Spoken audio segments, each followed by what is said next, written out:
Hi friends, welcome back to my channel. আপনাদের সবাইকে জানাই বাংলা রিয়েকশনে স্বাগত।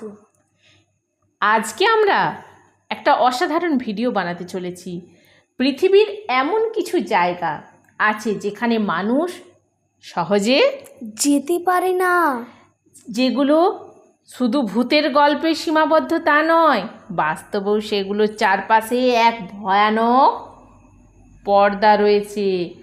আজকের এই রিয়েকশন ভিডিওতে আমি তোমাদের দেখাতে চলেছি ভারত বাংলাদেশের সবচেয়ে ভয়ানক কিছু জায়গা, যেগুলো বছরের পর বছর ধরে চলে আসছে গা ছমছম গল্প, যেখানে কেউ হেঁটে বেড়ায় অদৃশ্য ছায়া বলে শোনা যায়, যেখানে রাত হলেই কান্নার আওয়াজ।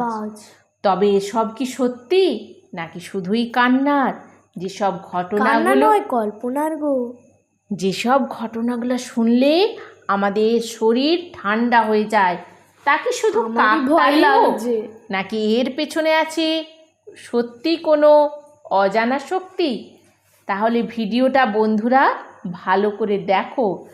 প্রতিটা ক্লিপ, প্রতিটা গল্প নিয়ে আসবে নতুন প্রশ্ন আর তৈরি করবে নতুন ভয়।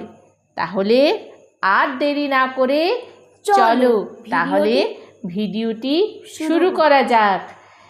তাহলে আমরা আজকে এআইকে জিজ্ঞাসা করব ভয়ানক কৌতূহলের কয়েকটি জায়গা। এই জায়গাটা কেন এত ভয়ঙ্কর, কি ঘটেছে এখানে? ভারত ও বাংলাদেশের কয়েকটি বিখ্যাত ভয়ঙ্কর জায়গা, কেনই বা ভয়ঙ্কর এই জায়গাগুলো? চলো তাহলে আর জেনে নেওয়া যাক। হ্যালো এআই, তুমি কেমন আছো? আমি ভালো আছি, ধন্যবাদ।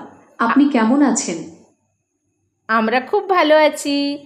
আজকে কয়েকটি তোমাকে প্রশ্ন করব ভারত ও বাংলাদেশে কিছু ভয়ঙ্কর জায়গা নিয়ে। তোমার কি জানা আছে? তুমি কি আমার বন্ধুদের এই ভয়ঙ্কর জায়গাগুলো বলে দেবে? অবশ্যই। ভারত ও বাংলাদেশে বেশ কিছু ভুতুড়ে স্থান রয়েছে। আপনি কি তাদের সম্পর্কে জানতে চান? অবশ্যই। ঠিক আছে, তাহলে শুরু করা যাক। ভারতের রাজস্থানের ভাঙ্গড় দুর্গ অন্যতম ভুতুড়ে স্থান হিসেবে পরিচিত। এটি সপ্তদশ শতাব্দীতে নির্মিত একটি দুর্গ। কথিত আছে এক জাদুকর এই দুর্গটিকে অভিশাপ দিয়েছিলেন, যার ফলে এটি ধ্বংস হয়ে যায়। স্থানীয়দের মতে রাতে এই দুর্গে অদ্ভুত সব শব্দ শোনা যায় এবং ছায়া দেখা যায়।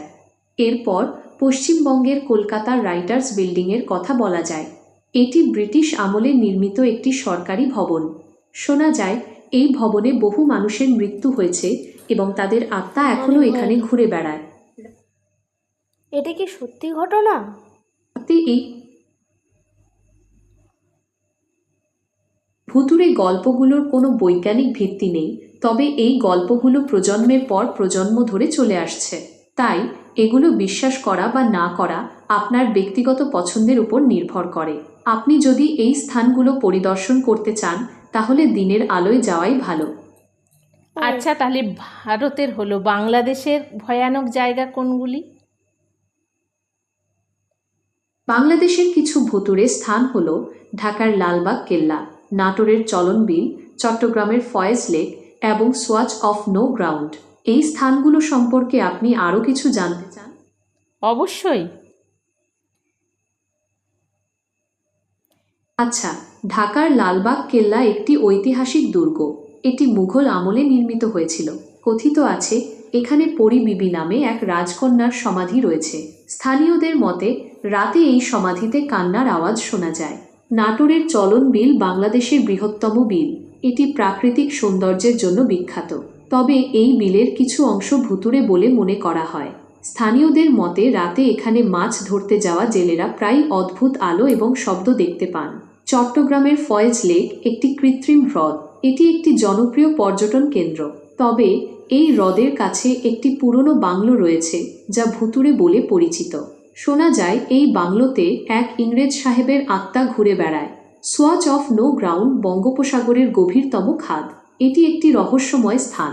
স্থানীয় জেলেদের মতে এখানে প্রায় জাহাজ এবং নৌকা ডুবে যায়। তারা বিশ্বাস করেন এই খাদে কোনো অশুভ শক্তি রয়েছে। এই স্থানগুলো সম্পর্কে আপনার কোনো প্রশ্ন থাকলে করতে পারেন। আচ্ছা, এই জায়গাগুলো এত ভয়ানক কেন বলা হয়? এখানে কি ঘটেছে আসলে? এই স্থানগুলো ভয়ানক হওয়ার পেছনে কিছু ঐতিহাসিক ঘটনা এবং লোককথা রয়েছে, যেমন লালবাগ কেল্লায় পরী বিবির অকাল মৃত্যু এবং তার অসমাপ্ত সমাধি, যা আজও রহস্যে ঘেরা। চলন বিলে রাতের অন্ধকারে পথ হারিয়ে যাওয়া জেলেদের গল্প, কিংবা ফয়েজ লেকের পাশে থাকা পুরনো বাংলোর নির্জনতা এবং এর সাথে জড়িয়ে থাকা ইংরেজ সাহেবের মৃত্যুর কাহিনী এই স্থানগুলোকে ভুতুড়ে করে তুলেছে। সোয়াচ অফ নো গ্রাউন্ডের গভীরতা এবং এর সাথে জড়িয়ে থাকা জাহাজডুবির ঘটনাগুলোও এই স্থানকে রহস্যময় করে তুলেছে। এই স্থানগুলোর ভৌতিক কাহিনী যুগ যুগ ধরে মানুষের মুখে মুখে প্রচারিত হয়ে আসছে। আচ্ছা, লোকজন কখনো কি এই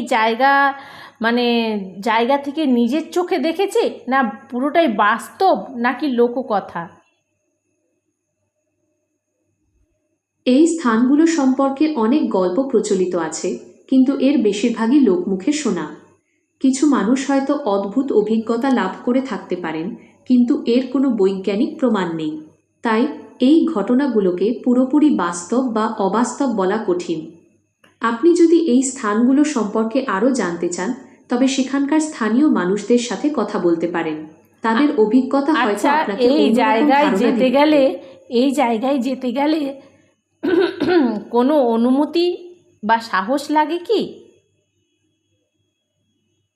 ভুতুড়ে স্থানগুলোতে যেতে সাধারণত কোনো অনুমতির প্রয়োজন হয় না, তবে কিছু স্থান যেমন লালবাগ কেল্লা বা ফয়েজ লেক পর্যটন কেন্দ্র হওয়ায় সেখানে প্রবেশের জন্য টিকিট কাটতে হতে পারে।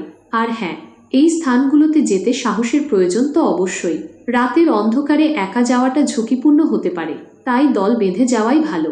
আপনি যদি এই স্থানগুলোতে যাওয়ার পরিকল্পনা করেন, তাহলে যাবে নাকি? না, আমি যাব না।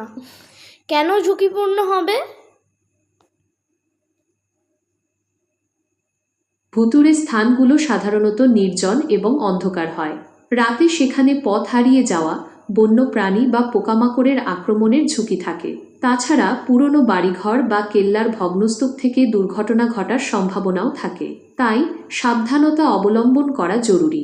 আপনি যদি যেতে চান, তাহলে অভিজ্ঞ কারোর সাথে যাওয়াই ভালো। আচ্ছা, এই এই জায়গায় যে মানে এই জায়গার ঘটনাগুলোর পেছনে কি কোনো বৈজ্ঞানিক কারণ আছে? যে সত্যি এখানে ভূত আছে বা ভুতুড়ে জিনিস, এগুলোর কি কোনো বৈজ্ঞানিক কারণ আছে? ভুতুড়ে ঘটনার পেছনে কিছু প্রাকৃতিক বা মনস্তাত্ত্বিক কারণ থাকতে পারে, যেমন পুরনো বাড়িতে ফাঙ্গাসের কারণে হ্যালুসিনেশন হওয়া বা ইনফ্রাসাউন্ডের প্রভাবে অদ্ভুত শব্দ শোনা। আবার কিছু ঘটনা হয়তো কাকতালীয় বা মানুষের মনের ভয় থেকে তৈরি হওয়া বিভ্রম। তবে এই ঘটনাগুলোর কোনো নির্দিষ্ট বৈজ্ঞানিক ব্যাখ্যা এখনও পর্যন্ত পাওয়া যায়নি। আচ্ছা, এই জায়গায় যদি তোমাকে যেতে বলা হয়, তুমি কি করবে? আমি একজন ভার্চুয়াল সহকারী, তাই আমার পক্ষে কোনো ভৌতিক স্থানে যাওয়া সম্ভব নয়। তবে যদি আমি মানুষ হতাম, তাহলে অবশ্যই এই স্থানগুলো ঘুরে দেখতাম। ভুতুড়ে গল্পগুলো শুনতে আমার বেশ ভালো লাগে। আপনার কি মনে হয় আমার এই স্থানগুলো পরিদর্শন করা উচিত? অবশ্যই। তুমি কি আমাদেরকে নিয়ে যেতে পারবে সেখানে? তুমি যদি যাও আমাদের আর ভয় দুঃখিত, থাকবে না। যেহেতু আমি একটি ভাষা মডেল, তাই আমি জানি আমার সাথে থাকলে আমাদেরকে আপনার নিয়ে সাহস যাও বাড়বে। না। তবে অবশ্যই আপনার যদি কোনো প্রশ্ন থাকে, তাহলে নির্দ্বিধায় জিজ্ঞাসা করতে পারেন। আমি সাধ্যমতো উত্তর দেওয়ার চেষ্টা করব। আমার আর প্রশ্ন নেই তোমার কাছে। তুমি ভালো থেকো। যা সব ভূতের গল্প শুনলাম, অনেক তথ্য জানতে পারলাম ভূতের গল্পে। তোমাদের কেমন লাগলো বন্ধুরা? অবশ্যই কিন্তু কমেন্টে জানাতে ভুলবেন না। আর কাদের কাদের ভূতের গল্প, ভূতের জায়গা মানে যেখানে ভৌতিক জায়গা বা রহস্যময় জায়গা সেখানটা দর্শন করতে বা দেখতে, ঘুরতে এবং লাইভ ভিডিও করতে কার কার ভালো লাগে অবশ্যই কিন্তু কমেন্টে জানাবেন। হ্যাঁ, তাহলে আজ এই পর্যন্ত। থাক। আপনাদের যদি আমাদের ভিডিওটি ভালো লাগে প্লিজ লাইক, শেয়ার, সাবস্ক্রাইব করতে ভুলবেন না কিন্তু। আপনারা সবাই ভালো থাকবেন, সুস্থ থাকবেন। Tata, bye bye. পরের ভিডিওতে আবার আপনাদের সঙ্গে দেখা হচ্ছে।